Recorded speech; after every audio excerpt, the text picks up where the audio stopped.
Olá. E o despertar da consciência, como anda? Né? Fazemos essa pergunta sempre que vamos aqui fazer a nossa leitura, diálogo sobre o Dharma. Né? O diálogo sobre o Dharma, o que seria Dharma?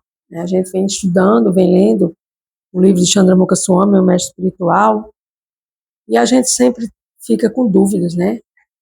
Sanatana Dharma é um Dharma da alma. Não. Seria exatamente o Dharma da alma. Porque a alma, ela é serva eterna de Deus e ela tem que servir a Deus. Então, meu Dharma de alma, meu Sanatana Dharma, meu céu espiritual, se forma a partir do momento que eu, alma, sirvo a Deus em devoção, amor e gratidão. Então, a palavra Dharma ecoa através dos tempos, carregando consigo a profundidade de uma verdade que transcende culturas e eras. Traduzida muitas vezes como lei ou dever, Dharma, essa palavra guarda em sua essência um significado muito mais abrangente e profundo, a própria natureza do próprio universo e o conjunto dos princípios que sustentam este universo, além, dentro desse processo, orientar e buscar um comportamento mais ético. Por quê? Porque no mundo que nós vivemos, está muito complicada essa palavra de comportamento ético, porque as pessoas talvez, pessoa ser ética, dármica, isso é caretice, isso é do tempo passado, ultrapassado, pois é. Justamente por a gente pensar assim, sentir e agir dessa forma, é que nós estamos do jeito que estamos, contaminados e contaminadores. Estamos com a mente desfocada, com o coração amargurado, tomando remédio, achando que os remédios vão curar as nossas emoções desequilibradas, a nossa mente desequilibrada, o nosso sentimento desequilibrado, as nossas atitudes desequilibradas, e não irão. Então, é preciso que a gente se oriente e tenha um comportamento ético para cada um de nós. O Dharma revela-se como um alicerce não apenas da ordem cósmica universal, mas também do desenvolvimento pessoal e espiritual. Por quê?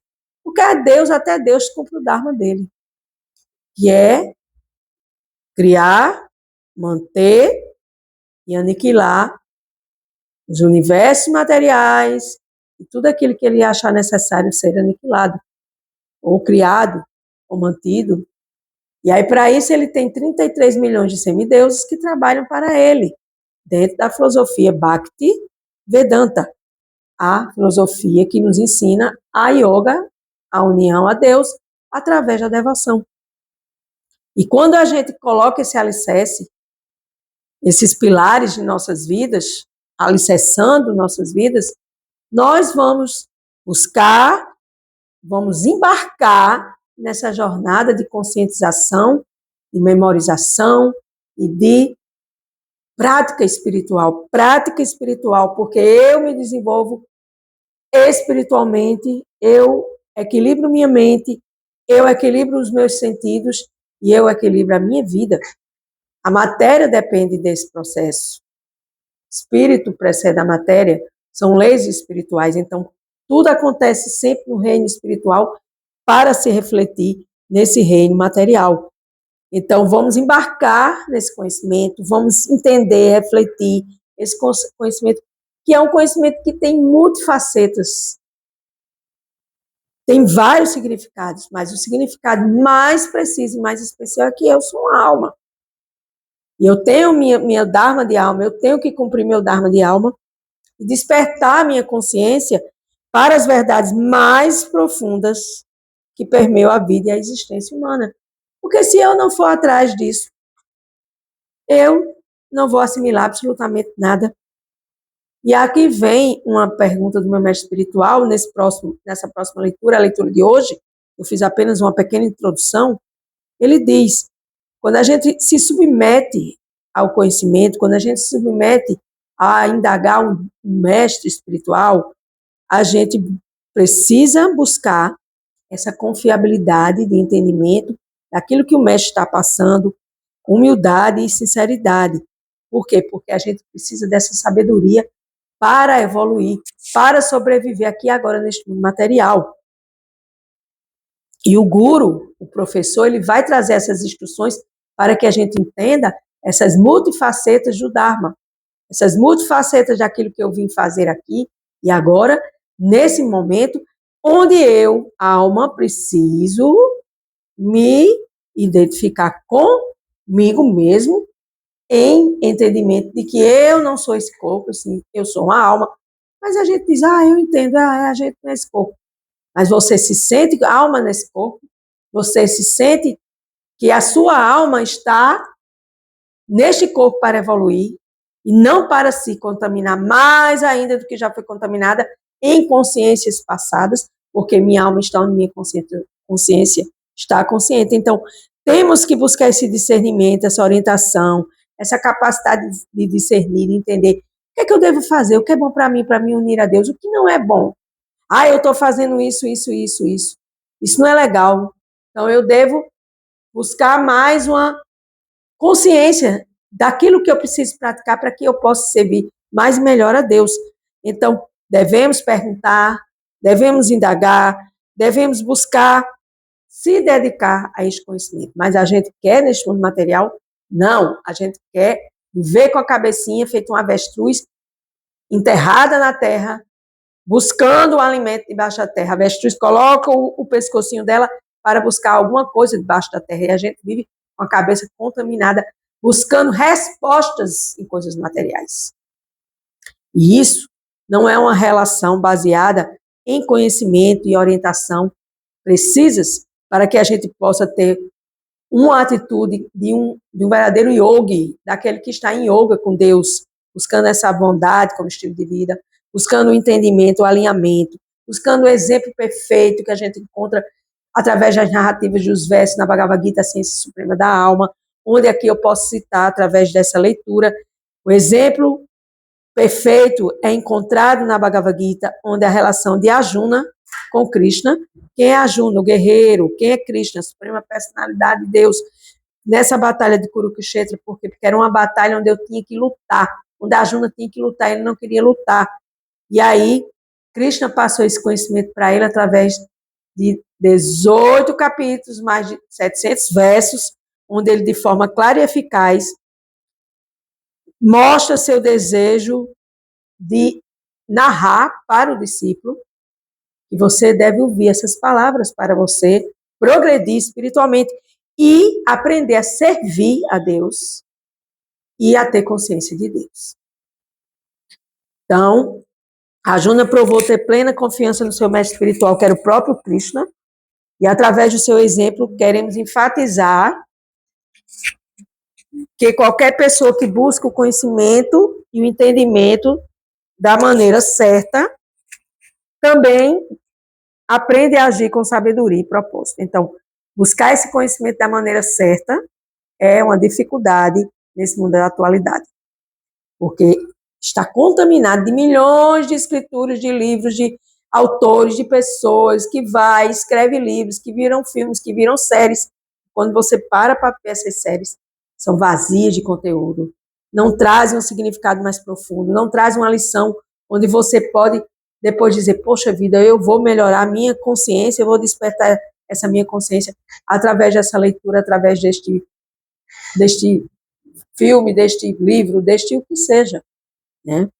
Então, o cumprimento do dever deixa de ser uma mera execução mecânica e passa a ser uma expressão de alinhamento espiritual e discernimento intelectual, quando perguntamos com submissão aos mestres espirituais e ao mestre espiritual autêntico, se cada um tem seu mestre espiritual, pergunta para ele, e aí ele vai estar guiando você nessa senda do conhecimento e da orientação espiritual, que é a mais precisa na era de hoje, na era de Kali, onde todos nós estamos com a cabeça ferro. Kali significa ferro, cabeça de ferro, cabeça onde a gente não vê, não escuta, não fala o que é importante, né? Não vejo, não ouço, não falo, né? E não ajo. Então, se eu não faço nada disso em direção a Deus, em direção à espiritualidade autêntica, que é a espiritualidade que nos leva à consciência de Deus, e aí, meu Deus, como é que fica a nossa situação? Então, você tem que procurar equilibrar o cumprimento dos deveres materiais com o cultivo espiritual, e é um bom começo para aperfeiçoar a sua vida, que diz Chandramukha Swami. Sendo que uma forma de se obter tal êxito é conhecido como Karma Yoga, ou seja, você entregar suas ações para Deus.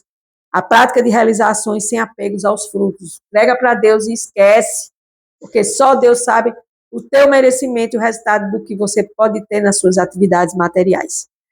Bhagavad Gita, capítulo 2, verso 47. Tens o direito de realizar o teu dever prescrito, mas não os frutos da ação. Jamais te considere a causa dos resultados de suas atividades. E jamais te apegues a não cumprir o teu dever. Vou repetir. Tens o direito de realizar teus deveres prescritos, que são teu cumprimento dos teus deveres materiais, a quais vieste fazer aqui. Mas não tens direito aos frutos desse trabalho. Jamais te considere que você é a causa dos resultados de suas atividades materiais. Vou repetir. Jamais te consideres a causa dos resultados de suas atividades materiais. Não é você, e sim Deus, Krishna. E jamais te apegues ao não cumprimento do dever. Então, tem que ter equanimidade, fazer, como ele diz aqui. De qualquer modo, equilibrar o cumprimento dos deveres materiais com o cultivo espiritual é um bom começo para aperfeiçoar a vida. E como equilibrar o cumprimento dos deveres com a busca espiritual? Eis que surgiu uma outra questão. A busca espiritual não deve ser entendida como algo separado da vida cotidiana, mas sim parte essencial dela. Em vez de observar as obrigações materiais como obstáculos à espiritualidade, devemos enxergá-las como a parte do caminho, usando cada desafio como meio de aprofundar a nossa conexão com o Supremo. Então, muitas vezes surgem desafios, além de desafios, existem as dificuldades, os problemas, existe a nossa batalha interior, que a gente trava todos os dias conosco mesmo, porque o maior inimigo nosso não está na casa ao lado, não. O nosso inimigo, ele está aqui, agora, dentro de mim aqui, buscando se expandir e me atrapalhar nas minhas atividades. Então, nesse processo, é preciso que nós busquemos essa equanimidade de entender que eu preciso agir como alma no corpo material, mas sem exercer essa materialidade extrema na minha vida. Por quê? Porque eu preciso cumprir meus deveres. E cumprindo os meus deveres, eu entrego para Deus. Gratidão, Deus, pelo trabalho, gratidão, Deus, pela prosperidade material, gratidão, Deus, por eu enxergar, por eu falar, no meu caso aqui, gratidão, Deus, pelo Senhor me permitir eu estar aqui lendo este livro agora. E o resultado desse trabalho, dessa leitura, eu vou ficar ansiosa atrás de saber quem vai ver, quem não vai ver, quem vai curtir. Não, eu já falei isso aqui inúmeras vezes. Eu não posso me preocupar com nada, porque Deus é quem controla. Então, quando a gente se preocupa, a gente acha que Deus é impotente, para que ninguém está controlando a gente, que ninguém está cuidando da gente. E a gente mergulha nesse oceano de indagações desnecessárias. Por quê? O equilíbrio entre o cumprimento dos deveres e a busca espiritual serve tanto para enriquecer a vida prática, quanto para fortalecer o progresso da sua espiritualidade.